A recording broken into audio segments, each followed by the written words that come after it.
Awesome. So we're live. So Tyler and Joel, I'm very excited about this. Welcome to the show. Thanks for having us. Yeah, thanks, Ryan. Super excited. So this is the first time I've had the founder and the seller of a business and the actual buyer on the show at the same time. So this is really, really fun. So we're going to talk about the business Copper Pearl, which is all things baby products, covers, bibs, blankets. And I was just telling both of you, I think my baby girl who's 7 months old now has 8 Copper Pearl blankets. So if you don't have a Copper Pearl blanket, we're going to talk a lot about that. Joel, let's jump That's into actually on the lower end, just so you know, Ryan. So do some people have, 25 of them?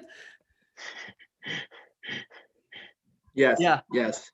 Oh, that's interesting. I didn't know it was on the low end, so I need to up my Copper Pearl game apparently. Right. So, Joel, let's talk about Copper Pearl kind of in the early days. You're the founder of Copper Pearl, and we're going to talk about the eventual exit in 2018. But tell us about Copper Pearl, how you started it, how the idea came about. Yeah, so it started back in 2015, and I actually partnered with somebody I used to work with in corporate finance. And we started off super simple. We started off on just Amazon selling, and we started off just selling baby bandana bibs. And so we just started with one kind of pattern that we saw a need in the market. There was some people selling on Amazon that were doing a really good job. And we were like, we could do better than that. So we had our wives kind of team up with us. Our wives were really business, and we started with one product and it went super well. So we came out with a second, a third, a fourth, a fifth. And eventually we had a whole line of bibs and burp cloths and blankets. And we ended up starting a website on Shopify. The Shopify website started slow, but over time grew to a super good size. And then we slowly got into the wholesale market as well. And just boutique by boutique, we kind of got into, I think by the time we sold the business, we were almost at 1,000 baby boutiques around the country. We had some online deals with some bigger box stores. So that's kind of how we got started. And it's just kind of been, just a crazy experience, and went bigger and faster than we even expected. At what point did you and your partner decide to, quit your day jobs and go full-time on Copper Pearl? And what was that conversation like with your spouses? So we quit our jobs about 11 months into the business. So we started the business in the summer of 15, and I believe it was May 1st of 2016 that we both quit our corporate finance jobs. And the conversation with our wives was pretty easy. I mean, at that time, Copper Pearl was taking off. We saw the trajectory going up and to the right. We had already replaced our income at that point, or at least close to it.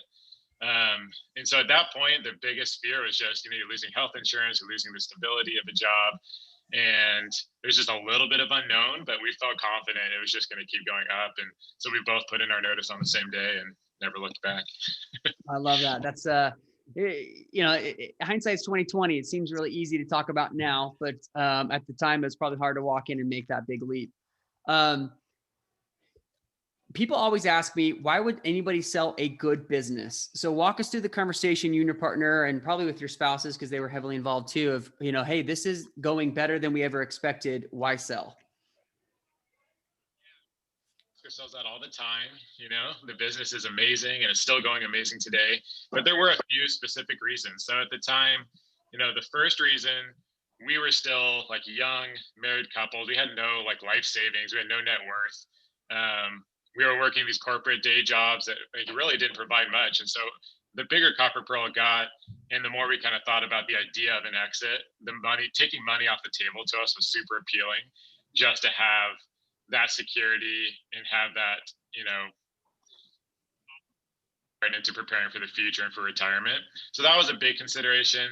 The other one was, I really enjoy the startup phase. And so as we were building Copper Pearl, we loved seeing the growth from 0 to 100,000 to 500,000 and going up from there. And the bigger it got, the more complex the business got. We started to have to think about packaging and more employees and just a little more complexity on the wholesale side, which it just became a little less fun for us. And so we started a couple other side businesses while we were doing Copper Pearl, which are Maven Thread and Woven Nook, which we still run today. And I just enjoy that startup phase. And then the third thing, we had partners in the business. And for us, my wife and I, we really love running things together. And as we ran Copper Pearl, we realized partnerships weren't our favorite thing. And it was just hard to always see eye to eye on things and have the business move forward and make decisions when it was hard to always be on the same page. And so we just realized all these factors kind of played together, and we just put the business up on the market with a broker, and we felt good about it. Our wives felt good about it, and we're just like, we'll see what people are willing to pay for this business, and if it works out, then great. I love that. I think there's a lot of reasons why people sell. There's a million reasons that people can come up with. And the initial thing is, well, the business must be tanking, right? And I think there's a money side to a lot of people want to sell, and it's the price, but there's also some intangibles, right? You talked a little bit about your lifestyle. I talked a bit about kind of where you're at with your partners. You had some other businesses and other opportunities as a serial entrepreneur. You just had other things that you kind of wanted to focus on. So Tyler, now let's bring you into the mix here. So, we're a couple of years into Copper Pearl. You're living down in Arizona. Walk us through kind of your overall search. Were you looking for a business to acquire? Did you stumble upon this? And what, those types of things with Copper Pearl?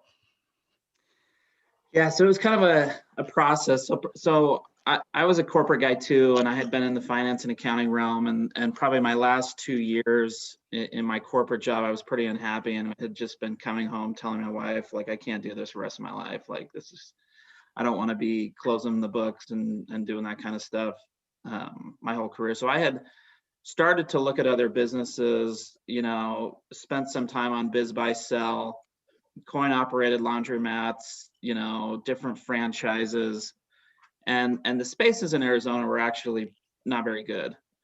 And so I had actually bought an assisted living center that I found through Biz Buy Sell up in Utah on Holiday. And it was more of a passive management situation where I had a manager, an administrator who was running it for me while I was still working full time at a job in Arizona. So it was just something I was spending part-time.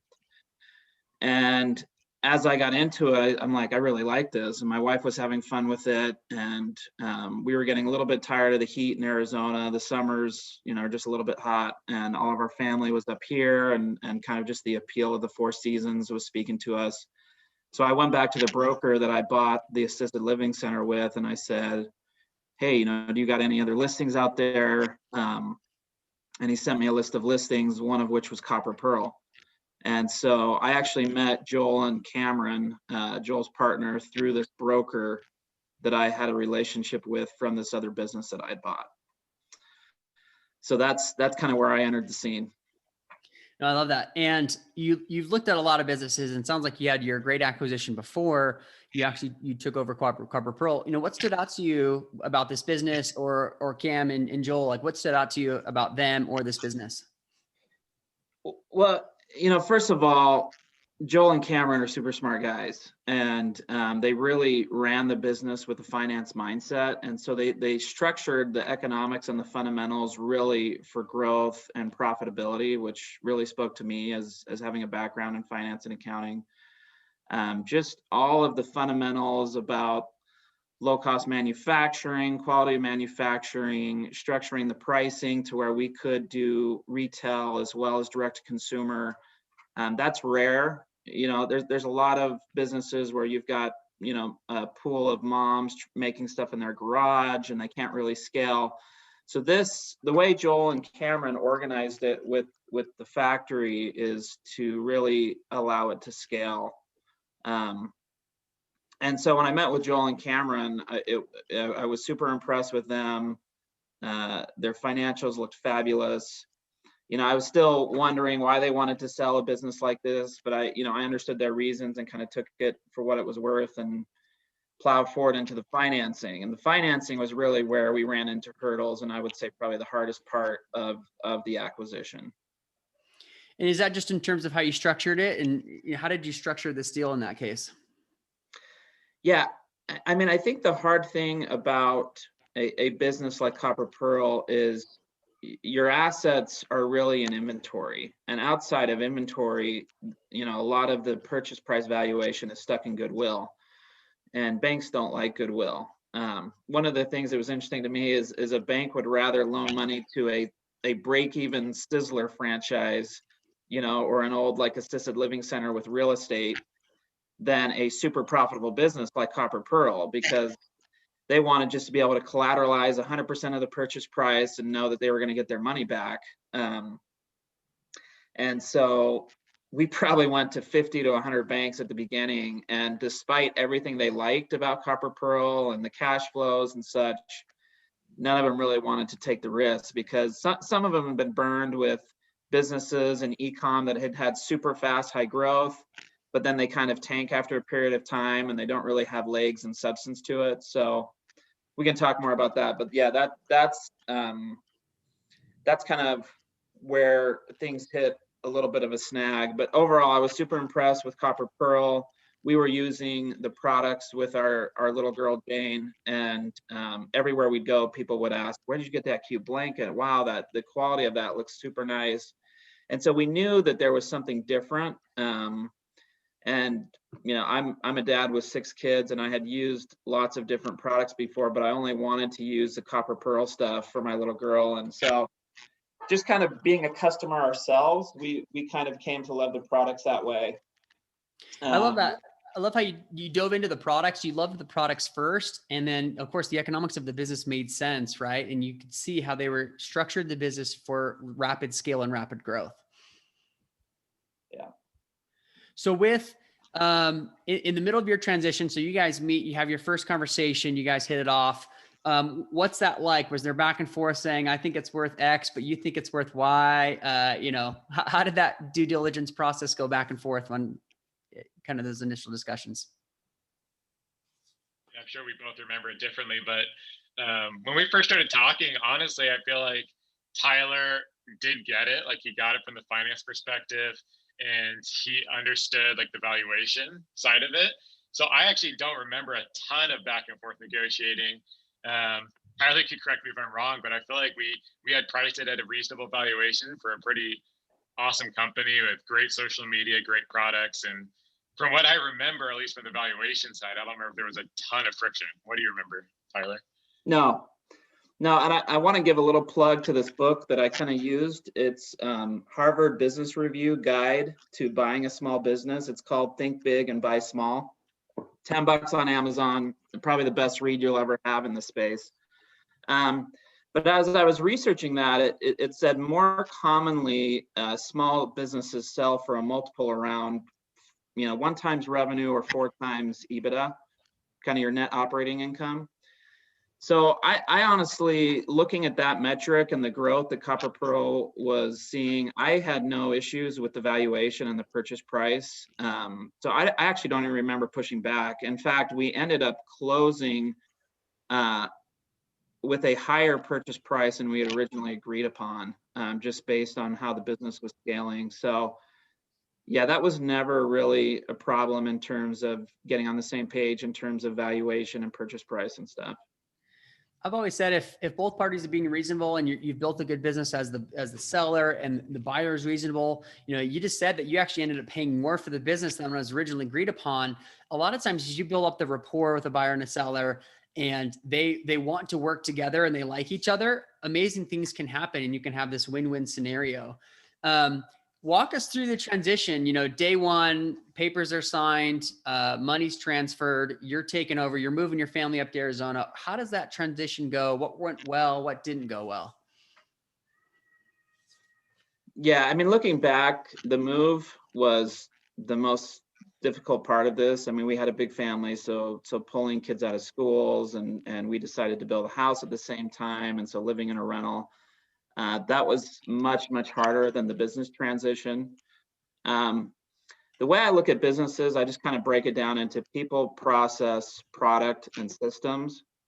And that's how I kind of analyze Copper Pearl is, do they have the right people in place? How are their processes?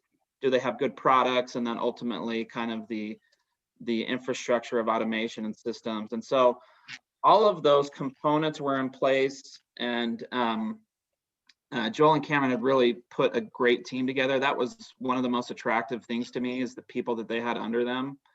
And so me, with my background, I was very process oriented. The business was already very, very process oriented, so to speak.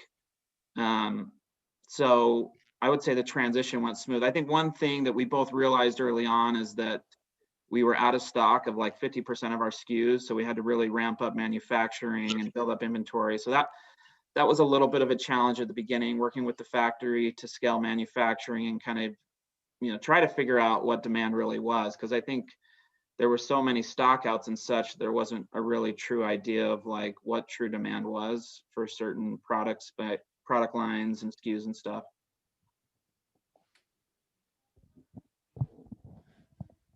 But I would say, Joel, keep me honest. I mean, we still spoke a lot, and Cameron stayed on and did some consulting with me for a year. Joel had 2 other businesses, so it was pretty busy.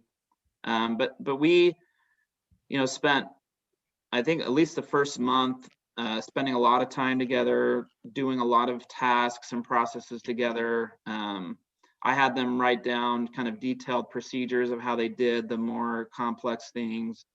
But then having Cameron stay on and consult and at least having them as a resource to ask questions whenever things came up, that was really helpful.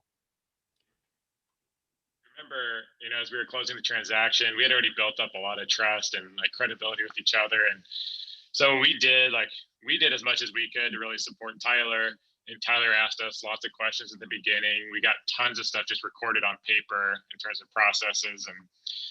And I think, one of the best tips of, points of advice that I feel like from my point of view of how it went successfully is, I think that Tyler really took everything good that me and Cameron had already built and like really just locked in on that, got everything written down on paper. And then I think he did a great job focusing on, what are some other, avenues for growth? Like how else could we scale this? Because that's, one of the big reasons we sold is we weren't necessarily ready or willing to put in that extreme effort it takes to go from, X million dollars and try to, 2X that, 3X that, 4X that. It takes a lot of extra, work and some specific stuff. So I think that's one thing I noticed, that he kind of took what we had done well and just kind of ran with it. So I think I'm not very creative. I mean, I can keep I'm a kind of guy who can keep the lights on. So Joel and Cameron did all the creative stuff and put all the, the thought and effort into it. And then, I was able to keep the lights on and then kind of, take my experience in business and seeing business grow and kind of take it from there. I think one thing that resonates with both coming out of you two is you're very system oriented. And so the fact that you had SOPs, the fact that you kind of built the business in a way that eventually we will sell this thing. So you were able to kind of unplug yourself as the bottleneck, and it made it easier for Tyler to come in, make the changes he needed to make on the business and work on the business rather than work in the business, which, sometimes you see businesses for sale and the current owner is already working 40 or 50 or 60 hours a week. And you don't have more 40-hour weeks than the next person. And so the systems have been built in place to scale so that when Tyler did step in, he was able to kind of focus on those high growth opportunities that were there. Well, this has been super awesome and fascinating. Appreciate you guys diving into your backgrounds here. Now you've both mentioned several businesses. What are you all working on right now? And maybe we'll start with you, Joel. What are some businesses that you're working on right now, and where can people reach out to you? Commerce, that's kind of what my wife and I are doing full time still. So since we sold Copper Pearl about, what was it now, 3.5 years ago, we've been doing 2 new businesses. One is Maven Thread. It's a women's exercise apparel and athleisure company. And then we also run Woven Nook, and that's a home decor business. And so we love doing e-commerce. I'm fairly active on LinkedIn if you want to follow me on LinkedIn. And if you want to learn more about our companies, we're pretty big on Instagram with both. So look us up, Maven Thread and Woven Nook. Awesome. We'll link to that in the show notes. And then Tyler, where can people learn more about Copper Pearl, find you, follow you, learn more about you? Yeah, copperpearl.com or, Copper Pearl on Instagram or Facebook. I've since sold my other business. Copper Pearl just got to be way too busy. And so I'm just doing one thing right now, which is plenty for me. I'm not too active on LinkedIn or any other social spaces, but yeah, we love our customers and would love you guys to come visit our shop. That was code for I'm building Copper Pearl and I don't have time to go hang out on social media sites that don't build Copper Pearl. So Joel and Tyler, thanks very much for jumping on the show. We'll link to all those in the show notes. Appreciate your time. Cool. Thanks, Joel. Thanks, Ryan.